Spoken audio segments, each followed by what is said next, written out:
Shalom, shalom. I am Yamosha Ben Israel, formerly known as your Pastor Reggie from Power Pack Ministries. Thank you for joining us tonight as we share with you and be open with you about Power Pack Ministries and what we believe and the scriptures that I share with you night after night. Those scriptures are very helpful and very powerful. So do pass it on to a friend, share with families, and allow them to check this ministry out. Now, you could find us on the website, powerpackministryinc.com. You could find us there. You could also give us a call and let us know that you're interested in this ministry by calling this number, area code 813-768-1367. So tonight, we are going to get into a study here in the book of Jeremiah, and I'm going to address this from chapter 11. So that's where we're going. We're going to Jeremiah chapter 11. We're going to talk about this subject here tonight. What moves the heart of the Father or the Messiah? What does move him? So let's journey with me through the pages of the scripture and take a look into the life of our ancestors. See what they had to go through and how they made it out. Or did they make it out? Okay, let's go. So, Jeremiah chapter 11, verse 1. The word that came to Jeremiah from Yahweh, saying, hear the words of this covenant, and speak to the men of Yehudah and to the inhabitants of Jerusalem. And you shall say to them, thus said Yahweh Elohim of Israel. He say, cursed is the man who does not obey the words of this covenant. So, as we dive into this lesson tonight, you would see that right off the bat, the Creator is giving a stipulation and a mandate. Curse is the man who disobeyed, who did not follow the instruction. Every single thing we do in life, we have instructions. Some people say, well, I don't want to be under the old covenant. You don't have to. But if you have to make it with the Creator who gave us all that we have, then there is a manual. There's a manual for everything. Your car got a manual. The builder that built your house had a manual. So is your microwave, refrigerator, just about everything in life got a written word attached to it.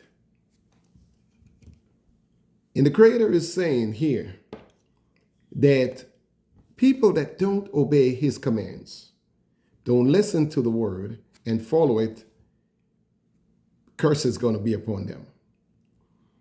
And you may ask yourself, well, why is the Creator cursing man? And then you should ask yourself the other question, why isn't man obeying his Creator? So it goes two ways, right? As we go a little bit further here, let's look at verses 4. It said, which I commanded your fathers in the days when I brought them out of the land of Mitzrayim, from the iron furnace, saying, obey my voice, and you shall do according to all that I have commanded you. And you shall be my people, and I be your Elohim.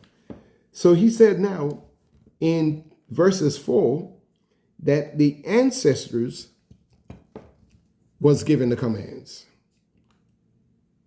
Now you would say that we are in the 21st century. Why are we still under those commands? Well, because the command was until heaven and earth pass away, and throughout all generations. So if this message was carried out properly, life would not be so hard for so many people. The struggle goes on because the people, lack of understanding, lack of hearing, lack of following truth. My people, that's what he says, perish for lack of knowledge. And not just that they perish for lack of knowledge, but them and their children will suffer for it because you reject. You reject the Torah. You reject the commands. You reject his word. And once a person turns their back on the Creator, then everything that follows them, it's on them. It's not on your Creator. He gives you all the tools to live a good life. And when things goes bad, we turn around and want to blame him. But we don't take the responsibility for our own lives. And we don't look at, if I only would listen, if I only had listened or would have done this, it's too late to go back and say, I should have, I could have, but I did not. We got to be timely, responsibly. We got to make it work according to his plan. Not our plan, his plan. So check this out what he says here. He said, listen, when I bring your fathers out of the land of Mitzrayim. And Mitzrayim in Hebrew, so in English translation, Mitzrayim would have been Egypt. So when you see the word or you hear me say Mitzrayim, that's the land of Egypt. And that's where our people suffer the most, our ancestors, in the beginning. That's where all of the hard labor and taskmasters they were facing right there in Egypt. Now, what I'm about to say and share with you is not always going to work. And that one has pretty much like a two-edged sword on it. And people use it for so many different reasons. But most of the time, when it's been used, it's because there is something wrong. And that is crying, tears. And that don't move the Creator, not all the time. There are moments in time in history where crying will move the hearts of the Father. But only when people are suffering beyond what they should be punished for. Or sometimes when they are innocent and they are being chastised severely. And they will cry and the Creator will come to their aid. But throughout the history of man, or mankind, men have used crying as a defense, as a crutch, as a protector, as a, and that was very much been manipulated. Tears have been some of our worst enemies. Because a lot of times when we see people crying, is because there is a problem. They're hurting, they are disappointed, and most of the time, tears are reflecting something bad, something terrible, something disappointing. So behind tears is a lot of other things that come behind it.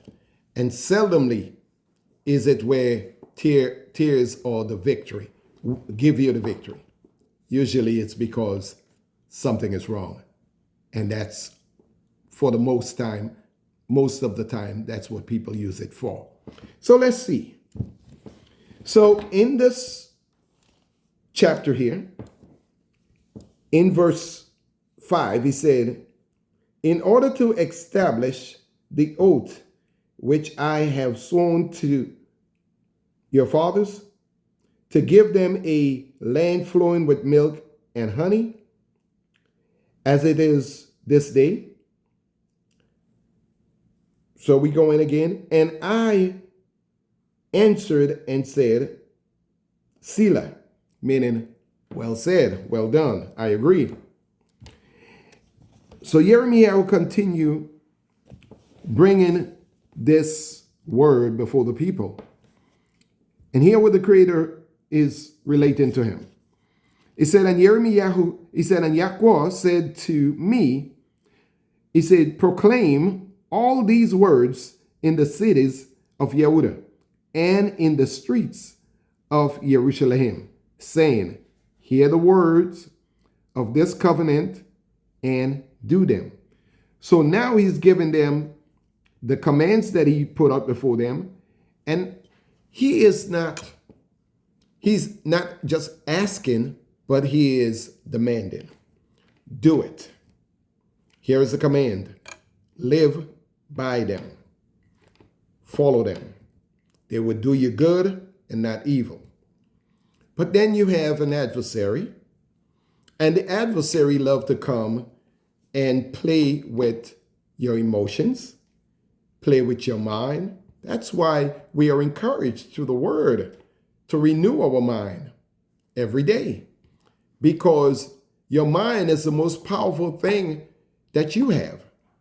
Your mind could do wonders. It could build you up and it could break you down.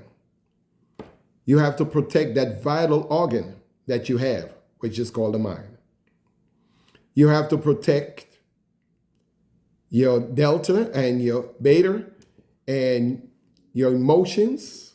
You got to protect all of it. You got to be in an equilibrium balance and have a harmonious state of life and follow the principles of the word. And you would see greatness, great results coming. But on the other side of that, if you don't follow the ways and the path that the Creator has set before you, life will be much harder. Life would be more intense. And it will not always be pleasant. Struggle will become a friend to you. Hard life will become something that you will maybe experience throughout your life because you are not obedient to your Creator. So let's check this out. Again, remember what I said in the beginning. What moves the heart of the Father or the Son? What moves them? Is it the tears? Or maybe we could find out what that is, what will move the heart of the Father. He's telling us. So in verse 6, he said, and Yahweh said to me, proclaim all these words in the cities of Yehuda and in the streets of Jerusalem, saying, hear the words of this covenant and do them. For I earnestly warned your fathers in the day that I brought them up out of the land of Mitzrayim, there again, Egypt again, until this day, rising early and warning, saying, obey my voice. So he said, listen, not only that I gave them the word, but I was there looking over the word. I was there guiding them with the word, warning them and giving them opportunities and chances to make a good life for themselves. Don't go this way. Don't do that. Follow this path. Listen to my voice. But like people say, and you don't have to buy into that, and I don't. But it's the message behind it. There is a good angel sitting on one's shoulder, and there is a devil sitting on the other. And the good angel over here telling you, don't go that way. No, it is called the Holy Spirit, the Ruach HaKodesh, is still nudging you and letting you know that you still have some form of the Creator in you. And then the enemy comes up and try to rob you from that. And he will try to caress you into moving away from the Creator by being disobedient, hard-headed, stiff-necked, not being obedient. And once we turn away and face the enemy or listen to him, then he start beguiling. You know what the word beguile mean? That means to put you in a trance. So to beguile somebody is to put them basically in a spell. And that's what the devil has been known for. Witches and warlocks and, palm readers and soothsayers and divinations and all sorts of, evil that comes behind what he offers you. Here, take this. You would have a better contract. Do this. You would have a better life. Sacrifice this. And things are going to be good for you and your family. But at what cost? The word said, what will it profit a man if he gains the whole world but suffer the loss of his own soul? What are you giving up to have a moment of wealth and riches? What are you giving up? Because you can't get it back once you give that up. So let's continue here because time is the essence here tonight. Time is of the essence. So we're going to go. So here what he said in verses 7, he said, he warns them. He rises early in the morning. He gets up early before you and whisper to you, be obedient to my voice. Today I got something planned for you. Follow righteousness. Walk in the straight path. And verses 8 says, but they did not obey or incline their ear. Now, when he said incline, meaning they didn't give attention, they didn't pay it any mind, they didn't yield to it, they didn't incline to it. That means they gave it no attention. Their priority was all mixed up. And they had something else, their own agenda. Not the will of the Father, not the ways of the Creator, the Messiah, Yahushua. They didn't have that in mind. They wanted their own way and their own path. So listen to this. Check this out. So he said they inclined, he said, they did not obey nor incline their ears. He said, but everyone walked in the stubbornness of his evil heart. Everyone. You have to ask yourself, if I am ignoring the word of Yah, if I am not obedient to the commands, I'm not truthful to myself, then am I a liar? Or is the word, not giving me what I want? Because I'm not going to say the word. The word can't lie. Creator can't lie. The word can't lie. The word tells the truth. But you got to face yourself. And you got to ask yourself, man, what am I doing? I've been living in this world for so many years, and I still can't get it right. Isn't it time that you slow down, relax, and start giving some thoughts to the actions that you've been putting out? Give some thoughts to the action that you've been doing. Nobody else. Because you got to give account for your own soul. What have you been doing with the life that the Creator gave to you? What are you going to tell him when he comes back and he wants accountability and looking at you for a response of the life that was given to you. Are you accountable? Are you responsible for the word? He said, don't say like Cain now. Am I my brother keeper? No. You got it right here, brother. You got it right here, sisters. So let's roll on so we could make this quick. Got a few more I want to share with you.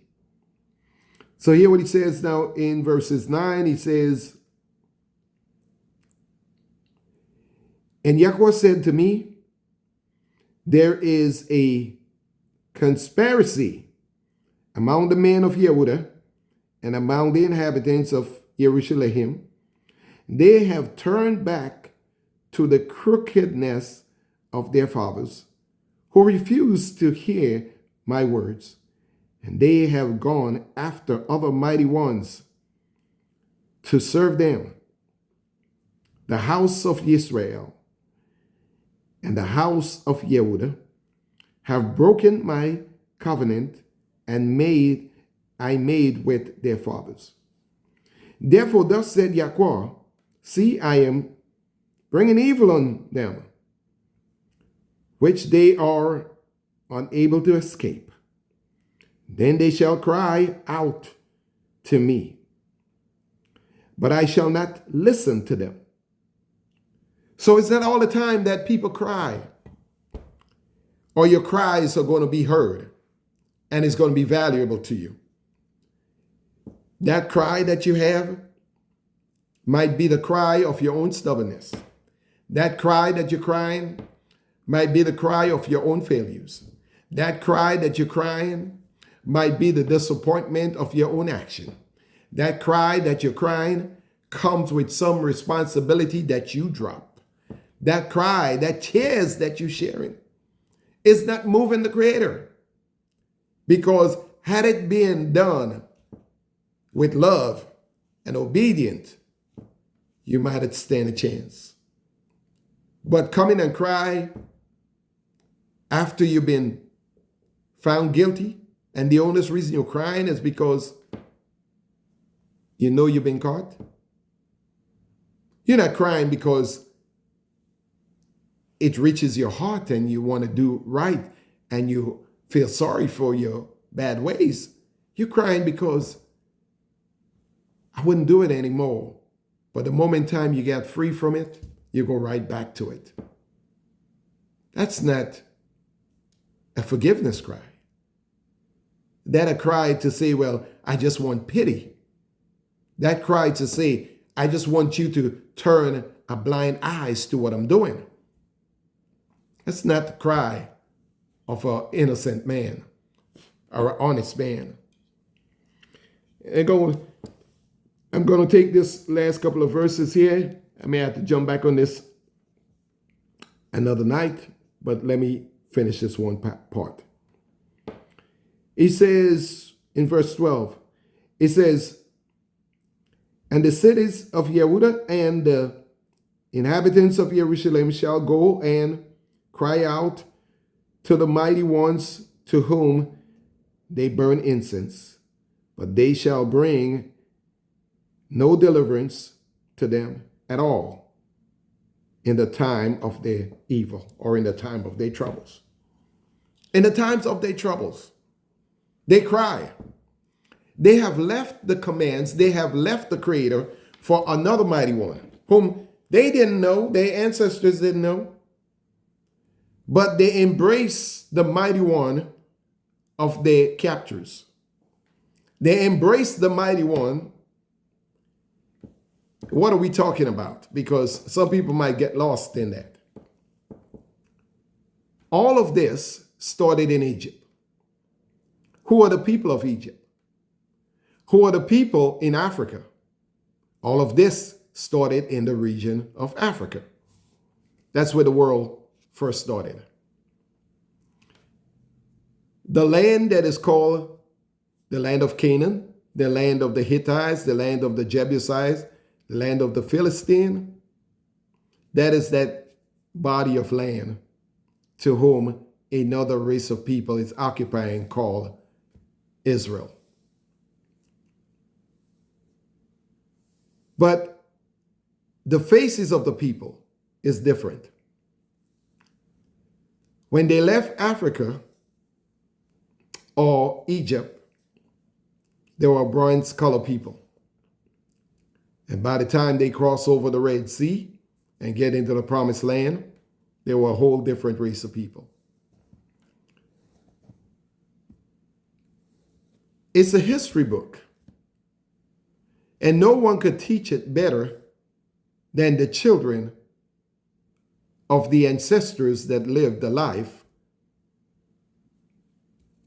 and the stories that is tell about them. What history that your grandparents have that was not told to you?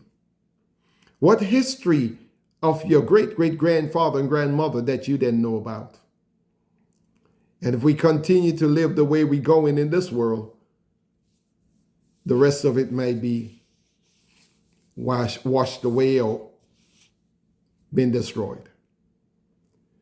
So I'm here to stand in the gap, to bring truth back to life, to bring the word back to you, especially the ones that have been scattered, ones that have been lost your identity. Follow the oppressors. Deny your creator. Go after other mighty ones. And then turn your heart completely away from your creator, from your maker. So another man is living your dream. Disobedient have set in and have calcified your heart. The wisdom that we used to get from our pineal gland is being calcified. Our heart no longer beats with the desire of our Creator, but with the oppression of our oppressors. And when we cry, we are not crying from the hurt that our people went through. We crying for not having what our oppressors has given unto us, and it's been removed from us. Tonight, I must say to you, Hebrew Israelite, it is time to return to the foundation of the word. It is time to come back home to your maker. It is time to face yourself. Look yourself in the mirror. And don't forget what you look like. Don't forget the journey and the tyranny that you've been through. Stand up and be men or women that can be counted for. To all of you out there,